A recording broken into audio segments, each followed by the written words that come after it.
사순절 세 번째 주일 2부 예배 오신 여러분들은 하나님을 믿으시죠? 하나님을 믿으시죠? 우리가 믿는 하나님이 누구신가 하는 겁니다.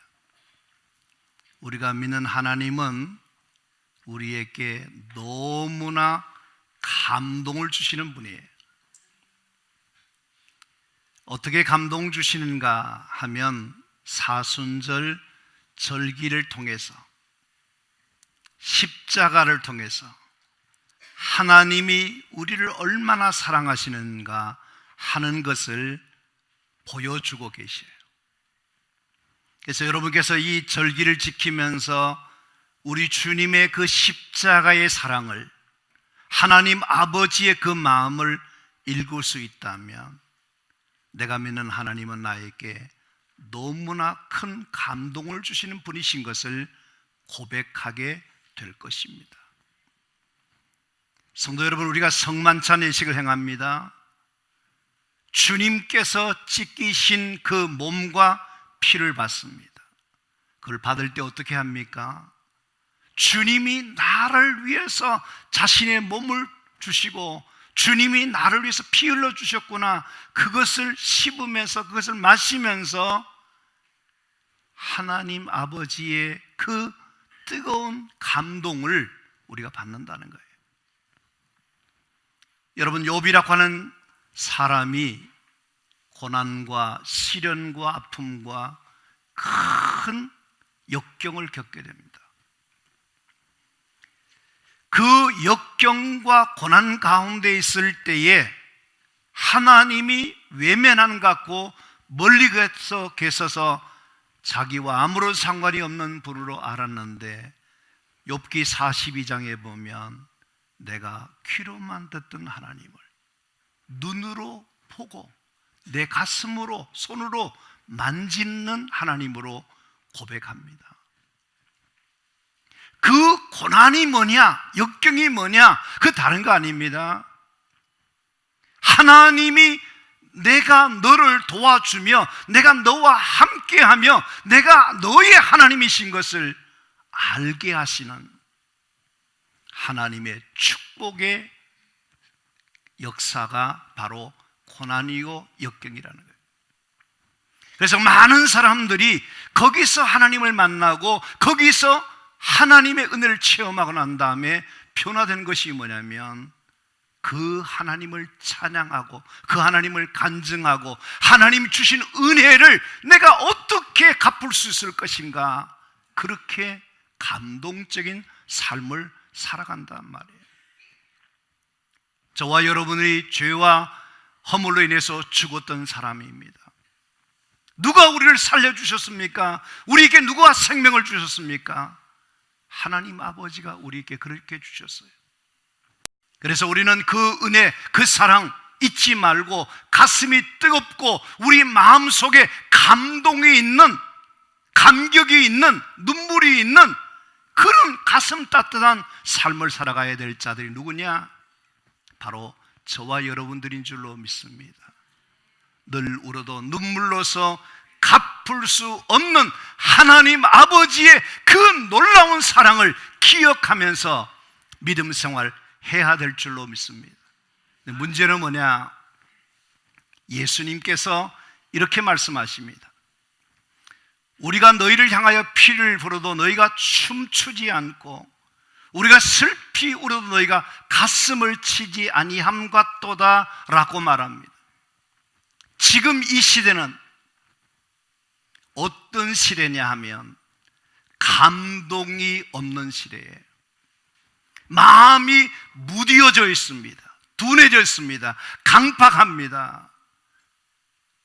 사람들이 웬만하게 해서는 울지를 않아요. 무슨 큰 사건을 만나도 깨닫지를 못해요. 뉘우치지를 못해요. 반성하지 않아요. 회개할 줄을 몰라요. 그래서 어떤 하면 자기밖에 몰라요. 그래서 이런 시대 속에서 오늘 이 시대를 살아가고 있는 저와 여러분이 어떻게 살면 될 것인가를 알아보기 위해서 감동을 주는 사람, 이라고 하는 말씀을 나눌 때에 하나님께서 우리에게 은혜 주시기를 간절히 원합니다. 우리가 하나님을 믿는 신앙인의 한 사람으로서 꼭 기억해야 될 것이 있습니다. 뭘 기억해야 되느냐? 우리가 신앙인으로서 그냥 신앙생활 하지 마시고 내가 믿는 하나님 아버지의 마음을 감동시키는, 주님의 마음을 뜨겁게 하는 그런 신앙인이 되어야 되겠다는 마음의 결심을 하시고, 그렇게 신앙생활 하시면 그 신앙생활에 많은 은혜들이 있고 역사들이 있고 하나님의 축복들이 있게 될 줄로 믿습니다. 아멘. 뭘 잊어버리지 말라고요? 하나님을 감동시키는, 하나님의 마음을 뜨겁게 하는 그런 신앙인이 되라 하는 것입니다. 그것이 뭐냐면 참다운 신앙인의 모습입니다. 그 사람이 진짜 하나님을 믿는 사람이라는 것입니다. 여러분 모두가 하나님을 감동시키고, 그리고 사람들을 감동시키고 자신의 마음을 감동시키는 그런 사람들이라면 그 사람이야말로 아름다운 신앙인이요, 최고의 신앙인이요, 이 시대에 건강한 신앙인이라 그렇게 말씀을 드릴 수 있습니다. 그러나 감동 주는 것이 없어요. 하나님의 마음을 감동시키는 것이 아니라 하나님의 마음을 답답하게 하고 하나님을 정말 열받게 하는 그런 속 터지는 그런 사람도 있습니다. 이런 사람들은 미안합니다마는 자신의 가슴도 뜨겁지 않아요. 사늘해요. 그렇기 때문에 스스로 신앙인이라 그러지만 불행한 신앙인이라 할 수밖에 없습니다. 여러분, 우리 주변에는 예수를 믿는 사람들 가운데요, 감동을 주는 사람들이 있어요. 그런 사람들이 희망이에요. 그런 사람들이 세상을 변화시키는 사람들이에요. 그런 사람들이 선한 영향력을 끼치는 사람들이라는 거예요. 그러나 예수 믿는다면서도 참으로 안타까운, 감동을 주지 못하는 그런 삶을 사는 사람들이 많은 것을 보게 됩니다. 여러분, 어느 분야에서든지 성공적인 삶을 사는 사람들이 누군가를 주목해 보십시오. 그들이 누군가를 한번 주목해 보라는 겁니다. 놀라운 사실은 감동을 주는 사람들이었음을 보게 된다는 겁니다. 예를 들어 볼까요? 장사를 하는 사람이 있습니다. 장사를 해요. 그러면 고객을 찾아오는 고객을 감동시킨단 말입니다. 그러면 그 가게는 될까요, 안 될까요? 될 수밖에 없습니다. 그러나 고객의 마음을 읽지 못하고 고객에게 감동을 주지 못하는 그 가게는 어떠냐면 문을 닫습니다. 왜? 사람들이 안 찾아가게 되는 거예요. 그래서 요즘은 어떠냐면 소비자들에게 만족도를 높여주고 고객들이 감동할 수 있도록 하기 위해서 회사는 회사 나름대로, 그리고 경영인들 경영인 나름대로 제품에 이런 데서 되면 막대한 홍보비를 주면서 그것을 홍보하게 됩니다. 그리고 그 포장도 얼마나 아름답게 하는지 모릅니다. 그리고 사람들도 어떠냐면 미소를 띠고 온갖 친절을 다 베풀면서 그것을 홍보하려고 애를 쓰는 것을 보게 됩니다. 가끔 저랑 같이 친하게 너무 가까이 있기도 하고 친한 친구가 있어요.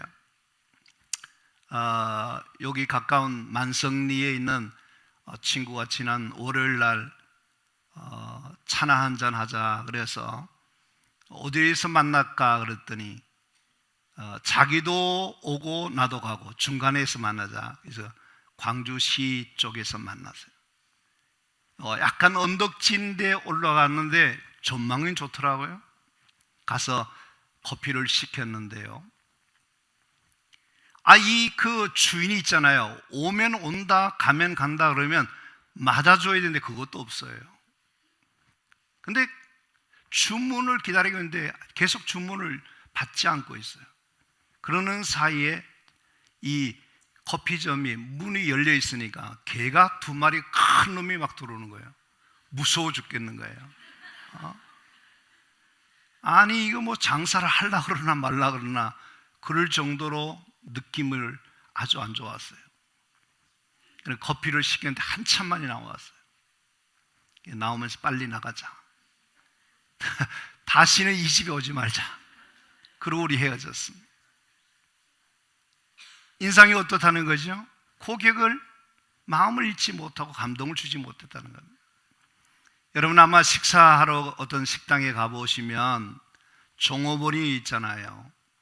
음식을 반찬을 놓는데 막 던지는 기분으로 막 마음에 뭔가 이 감정이 나쁜 그런 상한 사람처럼 말이죠. 화가 난 사람처럼 그렇게 하게 되면 어떠냐면 마음이 상해요. 이런 가게가 있나 할 정도로 그런 느낌을 갖습니다. 근데 어떤 가게는 보면 어떻습니까? 드시다가 모자라면 또 이야기하십시오. 그런 가게도 있어요. 그 말 한마디가 굉장히 중요합니다. 근데 레스토랑에 가봅니다. 입고 있는 복장이 달라요.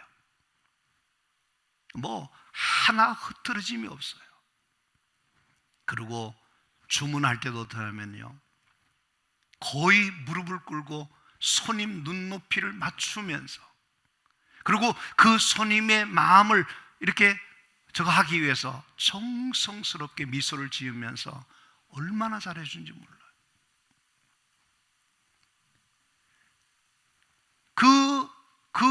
그 가게에, 그 음식점에 갔다가 나왔는데 그 다음에 뭐냐면요, 손님께서 오늘 이 가게에 오셔서 만족했습니까? 어떻습니까? 조사를 한다니까요. 중요한 것이 뭡니까? 나를 존중히 여겨주고 나를 정말 정성스럽게 주인 같이 이렇게 해주는 그런 가게는 잘 됩니다. 이유가 뭘까요? 감동을 받게 된다는 거예요. 우리나라 서비스가 참 좋아졌습니다. 이 핸드폰이나 어디 가보십시오. 고객 만족도, 그 직원이 어떻게 했느냐 다 조사하지 않습니까? 왜 그럽니까? 그래야 장사가 되고 뭐가 된다는 겁니다. 저는 우리 교회도 어떻게 생각하면요, 우리 기존 교인들이 참 중요하다 생각해요. 우리 교회를 처음 찾아오는 사람들이 봤을 때에 이 교인들의 얼굴 모습이, 첫인상이 어떤가, 예배하는 느낌이 어떤가, 그를 주목하게 될 거예요. 우리 교인들께서 모두가 주인의식을 가지고, 정말 우리 교인들이 모두가 목회자의 심정을 가지고, 우리 교인들이 모두가 예배위원의 심정을 가지고 이 교회를 찾아온 사람들이 그냥 왔다 가는 사람이 아니라 지금 우리 교회에 오는 사람들이 바로 주님께서 이곳에 와 계신다, 우리 주님이 보내신 사람이다, 그렇게 존중히 여기는 마음으로, 주님을 섬기는 그런 마음으로 우리가 복장을 하고 얼굴 인상도 펴고 모든 말과 모든 것을 그렇게 해주면 하나님이 그때부터 역사하기 시작할 겁니다. 지난주에 우리 김명란 목사님 뭐라 그러십니까? 교인들이 바깥에 있는 사람들이 교회에 왔을 때에 제일 중요한 것이 뭐냐면 왔다가 그냥 하는 사람이 걱정이라는 거예요. 그분들이 가서 뭐라 그러냐면 그 교회 가봤더니 그 교회는 엉터리더라, 안 좋더라, 그런 소문을 내면 교회가 어떻게 되겠나, 뒷문을 닫아라, 그렇게 얘기하지 않습니까? 다른 사람이 문제가 아니라 나부터 하나님 앞에서 정말 이 교회를 섬길 때에도, 주님을 섬길 때도, 모든 매사에 그런 우리가 정성 어린 마음으로 감동적인 삶을 보여줄 수 있는 예수 그리스도의 사람이 되어야 되는데, 문제는 뭐냐면 하나님께로부터 은혜도 받았다, 믿는다 그러면서도 어떠냐면 하나님의 마음을 감동시키지도 못하고 사람에게 감동을 주지도 못하는 그런 삶을 살고 있는 우리가 문제가 된다는 겁니다.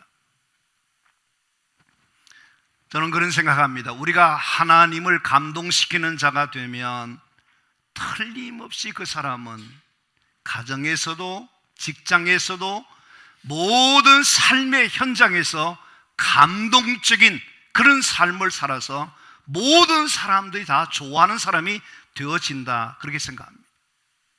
맞아요, 안 맞아요? 근데 문제가 있습니다. 무슨 문제냐면 감동적인 삶을 못 산다는 게. 여러분, 마태복음 7장에 보면 이런 말씀이 나옵니다. 내가 주님의 이름, 선지자 이름으로 선지자의 노릇하고 내가 귀신을 쫓아내고 권능을 행하고 뭘 했다는 겁니다. 주님이 평가하는데 냉정합니다. 주님이 그것을 정확하게 보셨습니다. 뭐라고 말씀하냐면 마태복음 7장 23절 말씀에 보면 그때에 내가 그들에게 밝히 말한다, 분명히 말한다. 내가 너희를 도무지 알지 못하는도다. 불법을 행하는 자들아 내게서 떠나가라고. 이게 얼마나 두려운 말씀입니까? 여러분과 제가 신앙인의 한 사람으로요 그냥 신앙생활하면 안 됩니다. 진짜 하나님 믿는 사람이 되어야 되고요, 엉터리 같은 그런 신앙인이 되면 우리 때문에 하나님 망신시키고요, 하나님 영광 떠나고요, 그리고 사람들에게 어떠냐면 나쁜 영향을 끼치게 됩니다. 여러분, 우리가 신앙생활 할 때 정말 중요한 것이 뭐냐면요, 우리가 하나님을 믿는 사람 아닙니까? 하나님 믿을 때에 어떠냐면 은혜 받습니다. 그렇게 은혜 받으면 어떻습니까? 우리가 첫사랑이라고 그러면 첫사랑. 근데 첫사랑이 얼마나 좋습니까? 얼마나 좋습니까? 우리가 주님의 은혜를 받았을 때 마음이 기쁘거든요, 감사하거든요, 행복하잖아요. 그러면 뜨거운 그 마음을 가지고 평생 주님을 섬기는 자가 되어야 된단 말입니다. 근데 문제는 뭐냐면 우리들이 어느 순간부터 나도 모르게 하나님을 믿는 사람으로서의 감격이 없어요, 기쁨이 없어요, 감사가 없어요, 감동이 없어요. 불평이 많아지기 시작합니다. 그래서 우리가 신앙생활을 어떻게 하나? 습관적으로 해요. 우리가 신앙생활을 다성해져야 해요. 우리가 신앙생활을 형식적으로 해요. 그래서 어떠냐면 종교인 노릇한단 말이에요. 그것이 우리의 모습이에요. 어제 제가 결혼 주례하는데요, 그렇게 얘기했습니다. 신랑 신부가 왜 결혼하냐? 다른 거 없지 않냐? 서로 좋아서 이 사람 만나면 행복할 것 같아서 결혼하거든요. 오늘 좋은 날이니까 오늘부터 시작해서 평생 그 사랑 변하지 말고 끝까지 가라. 하나님 앞에 설 때까지 그런 첫사랑을 가지고 살아라. 그렇게 얘기했습니다. 저도 실제로 살아보니까 그게 그렇게 쉽지 않더라고요. 쉽지 않아요. 근데 중요한 것이 있습니다. 그게 뭐냐면 우리가 늘 다시 새롭게 세팅하고 다시 새로운 영성으로, 새로운 주님의 사랑으로, 은혜로 다시 한번 새롭게 도전해 나가는 것이 우리에게 중요하다는 겁니다. 여러분, 라오디게아 교회와 사대 교회 이야기를 할 겁니다. 요한계시로 나타난 7교회 가운데 라오디게아와 사대 교회 같은 경우는 어떤 교회입니까? 미지근하다는 거예요. 안 믿는 게 아닙니다. 미지근해요. 문제가 뭐냐면 뜨겁지도 않고 차지도 않아요. 믿는 것도 아니고 안 믿는 것도 아니에요. 어중간해요. 여기에 뭐가 많이 생기냐면 세균이 번식이 굉장히 강하다. 이게 문제인 거예요. 이게 골칫덩어리예요. 4대 교회는 어떤 교회냐 하면요, 살았다는 이름은만 있지 실상은 죽은 교회예요. 저는 우리 교회가, 우리 신앙인이 라오디게아 교회처럼 4대 교회처럼 이름만 가지고 있는, 명목만 가지고 있는, 살았다 하지만 죽은 교회가 되고 죽은 신앙인이 되면 안 된다는 겁니다. 어떻게 되느냐? 여러분, 사도행전의 교회를 보시면 이 사도행전의 초대교회가 어떠냐면 성령의 불을 받았습니다. 가슴이 뜨거워졌습니다. 영성이 살아있습니다. 그들이 가는 곳마다 예수 그리스도의 복음을 증거합니다. 사람들을 만날 때마다 변화를 시킵니다. 하나님의 귀한 역사를 일으키는 그런 교회가 되고 그런 성도들이었습니다. 그들이 하나님 앞에 예배할 때 어떻게 예배하는지 아십니까? 그냥 예배하지 않아요. 저들이 하나님을 예배하는 그 자체가 축제예요. 그것이 예배가 영광이에요. 그 예배가 축복이에요. 그들이 하나님 앞에 예배 드리는 것을 보면 너무 감동적으로 예배 드려요. 여러분과 제가 이 자리에 나와서 하나님 앞에 예배할 수 있다는 것이 축복인 줄 믿어야 돼요. 하나님께서 여러분에게 건강 주지 않았더라면 우리가 이 자리에 와서 예배할 수 있습니까? 환경을 열어주지 않았다면 이 자리에 예배할 수 있습니까? 우리에게 믿음이라고 하는 축복을 주지 않았다면 이 자리에 와 수 있습니까? 이 자리는 너무나 영광스러운 축복의 자리에 우리가 나와서 하나님 앞에 예배할 때 마음속에 뜨거운 감동과 감사와 은혜를 가지고 하나님 앞에 예배해 보세요. 예배의 맛이 너무 좋을 겁니다. 너무 귀한 시간이 되어질 줄로 믿습니다. 시계를 보고 몇 시냐 이거 아니라 정말 이 한 시간의 예배가 내 인생의 삶을 바꾸는 이 축복의 시간에 하나님의 은혜를 받는 그런 시간이 되지 않겠어요?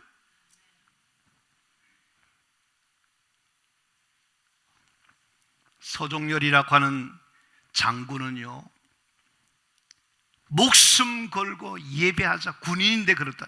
목숨 걸고 예배. 여러분께서 하나님 앞에 나와서 예배할 때 준비된 예배, 하나님 앞에 목숨 걸듯이 예배의 성공자가 되겠다는 그런 심정으로 예배하면 그 예배 속에 임재하시는 하나님의 은혜를 많이 받는 역사가 일어나게 될 줄로 믿습니다. 여러분, 영화를 간다든지 야구장에 간다든지 그럴 때 어떻습니까? 로얄층이 있어요. 로얄층. 로얄층은 어떻게 하죠? 돈을 더 내고 갑니다. 왜 그럽니까? 그냥 바보라서 그렇게 하는 겁니까? 아닙니다. 여러분께서 하나님 앞에 예배할 때 로얄층이 있어요. 가장 은혜 받을 수 있는 자리가 있어요. 그 자리를 금자리라고 합니다. 왜 뒤에 앉아 있으려고 그럽니까? 왜 늦게 올라 그럽니까? 하나님 앞에 예배 드릴 때 이 예배 속에 임재하시는 그 하나님의 영광을 바라보고 하나님 앞에 축복된 시간에 하나님 앞에 여러분께서 정말 예배자로 서 보십시오. 하나님의 역사가 일어나게 될 줄로 믿습니다. 여러분, 기도도 마찬가지입니다. 기도 마찬가지입니다. 우리가 누구에게 기도하는 겁니까? 여러분, 하나님이 이 시간 내 기도를 받으신다. 그러면 그 예배가 어떻게 어떻게 기도가 달라지겠습니까? 우리가 심야기도회, 지난 심야기도회 시편 119편에 나오는 말씀 중에서 하나님이여 내가 전심으로 기도하였사오니 내 기도를 들으시옵소서라는 그 기도를 우리가 같이 말씀을 듣고 기도했습니다. 여러분과 제가 기도할 때 말입니다, 그 기도가 세리의 기도가 바리새인 기도와 세리 기도가 있는데 우리가 바리새인처럼 기도하는, 앵무새처럼 기도하는, 내가 어떻게 했다 이런 자랑하는 기도가 아니라 세일처럼 하나님이 나를 불쌍히 여겨 주시옵소서, 이 시간 용납해 주시옵소서, 하나님께서 내 기도의 소원을 들어주십시오, 그런 마음으로 하나님 앞에 기도해 보세요. 눈물 콧물 흘리면서 하나님의 역사하심을 믿고 기도하는 그 기도해 보세요. 하나님이 여러분 기도 안 들어주실 것 같습니까? 다른 사람만 기도만 들어주고 내 기도 안 들어주실 것 같습니까? 그렇지 않아요. 너희 입을 넓게 하라, 내가 채우리라. 너는 내게 부르지라, 내가 너에게 응답하겠고, 너가 알지 못하는 크고 은밀한을 보게 하겠다는 그 하나님 말씀은 오늘도 진리인 것입니다. 여러분의 기도를 하나님 들어주시는 것입니다. 믿으십니까? 우리 성도들이 그런 마음으로 기도하자 말이에요.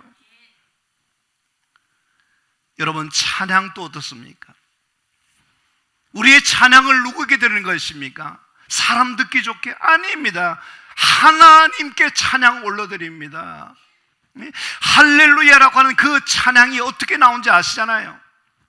하나님을 향하여 찬양할 때 우리 마음을 담아서, 우리의 중심을 담아서 하나님 앞에 뜨겁게 찬양해 보십시오. 가슴이 뜨거워지고 눈시울이 붉어지고 그 찬양 가운데 벅찬 감격을 받게 되지 않습니까? 저는 우리 찬양대원들이나 앞으로 우리 찬양하는 모든 사람들이 말이죠, 영감이 넘치는 찬양이 되었으면 좋겠어요. 정말 우리 분당 제1교회가 찬양이 뜨겁더라, 그 교회 찬양을 하는데 얼마나 은혜로운지 모르겠다, 그런 소문이 막 났으면 좋겠고, 그런 찬양하는 사람들이 막 가득한 역사가 일어나서 찬양, 우리 그 심야 기도회 때 보면 일어나서 찬양도 하고 손들 들고 찬양하고 그러지 않습니까? 그런 이 찬양이 살아있는 그런 예배, 그런 우리 모임이 되었으면 좋겠다는 겁니다. 여러분, 하나님을 믿는 우리가 이 본문 속에 보면요, 백부장이라는 사람이 나옵니다. 이 백부장은 어떤 사람이냐, 어떤 신앙인이냐? 하나님을 감동시키는, 주님을 감동시키는 사람이었습니다. 이게 중요한 겁니다. 이 백부장은 자기의 하인이라고 그랬습니다. 하인은 종입니다. 노예입니다. 노예를 어떠냐면 하대하는 것이 아닙니다. 을로 취급한 것이 아닙니다.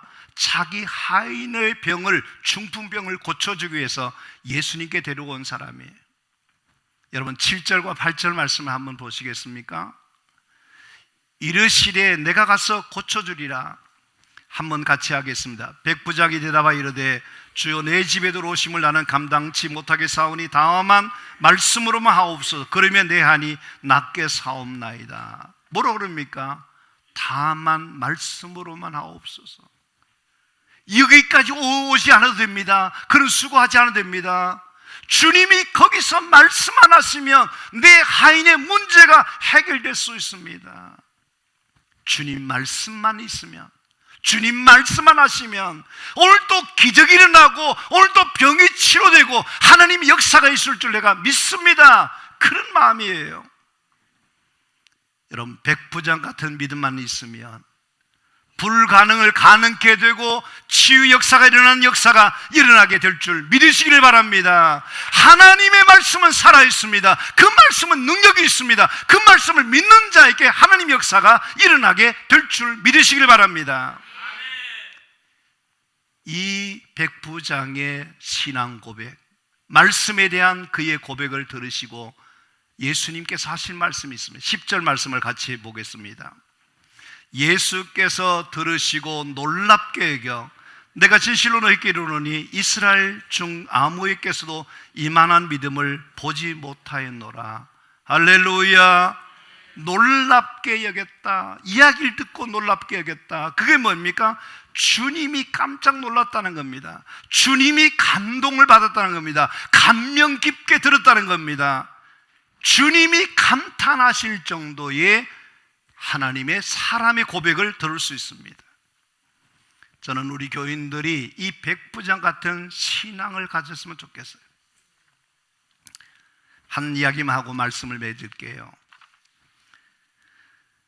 제가 들은 이야기입니다. 홀어머니가 딸 하나를 애주중지해서 키워서 학위를 받게 하고 국내 대학 교수가 되었다는 거예요. 근데 이 딸이 생각해 보니까 부모님께서 엄마가 자기를 위해서 모든 뒷바라지를 지어주고 희생했으니까 엄마에 대한 고마운 마음을 가지고 엄마에게 이야기했습니다. 엄마, 내가 엄마에게 뭘 해주면 좋겠나? 엄마 소원 말해봐. 그랬더니 그 엄마가 하는 이야기가 이렇게 얘기합니다. 나는 너에게 바라는 것이 다른 것 없어. 내가 믿는 하나님, 내가 나가는 교회에 너도 함께 갔으면 좋겠다 그랬어요. 딸이 뭐라 그랬게요? 그래, 엄마 그 정도 내가 할 수 있어. 같이 가자. 그 다음에 주일날 교회에 나오게 되었습니다. 근데 여러분께서 무슨 일이 있으려면 어떠냐면 그것을 뭐냐면 갑자기 그 말을 어느 날이 장날이에요. 그날따라 교인들이 싸우는 거예요. 근데 그 딸이 이제 실망을 했어요. 아, 교회가 이런 것이구나. 우리 엄마는 참 바보 같다. 왜 이런 교회에 다니는지 모르겠다. 그리고 인상 쓰며 집에 돌아왔어요. 기분 나빠하는 딸을 보고 엄마가 불렀어요. 너 왜 무슨 일이 있기에 그러냐? 그랬더니 그 딸이 이렇게 얘기하더란 겁니다. 엄마, 교회가 어떻게 그럴 수 있냐? 어떻게 사람들이 예수 믿는다는 사람 싸울 수 있냐? 그랬더니 그 엄마가 그렇게 얘기합니다. 야, 나는 평생 예수 믿으면서 예수님 한 분이 그렇게 좋던데 너는 한 번에 어떻게 그렇게 못 볼 것을 보았냐? 그렇게 얘기하더라는 겁니다. 그래서 이 딸이 자기 생각을 바꿨다는 겁니다. 아, 사람이 보이는 것이 아니구나. 하나님 봐야 되는구나. 그래서 엄마가 그렇게 어려움이 있을 때마다 이렇게 참아주고 기다려주고 감사하다 그러고 불평하지 않는 엄마에게 감동을 받아서 그때부터 신앙인이 되었다는 겁니다. 여러분, 우리에게 참 중요한 것이 있습니다. 그것이 뭐냐면 우리가 사람 보고 예수 믿지 말고 누구 때문에 어떻다 그러지 말고 우리 자신들이 하나님이 좋아서 하나님 내게 감동 주셨으니까 나도 이제 다른 사람들에게 감동 주는 삶을 살아야 되겠다. 자, 이 누가복음의 말씀에 보면 18장 8절에 인자가 올 때 세상에서 믿음을 보겠냐 그랬거든요. 여러분께서 믿는다 그러지만 가짜 믿음이 많아요. 참 믿음은 누구냐? 백부장 같은 사람이에요. 주님이 알아주는 믿음의 사람, 진국 같은 믿음의 사람, 정말 칭찬 들을 만한 사람, 이스라엘 사람들 가운데 가장 위대한 큰 믿음의 사람인 것처럼 저는 그런 생각하는 겁니다. 여러분, 분당 제1교회가 어떤 교회 같습니까? 사람을 보지 마세요. 규모를 보지 마세요. 여러분께서 이 교회는 하나님이 찾으시는 바로 그 교회, 하나님께서 이 시대에 쓰는 교회, 그 교회가 우리 교회인 것을 기억하시고 하나님께서 이 교회를 통해서 하나님의 역사가 나타날 수 있도록 우리 한 사람 한 사람이 하나님을 감동시키고 사람을 감동시키는 사람이 되면 하나님께 이 교회를 들어서 주실 거예요. 우리 모두가 감동 주는 사람으로 살아가기를 다짐하는 우리 모두가 되어질 수 있기를 바랍니다. 기도하겠습니다.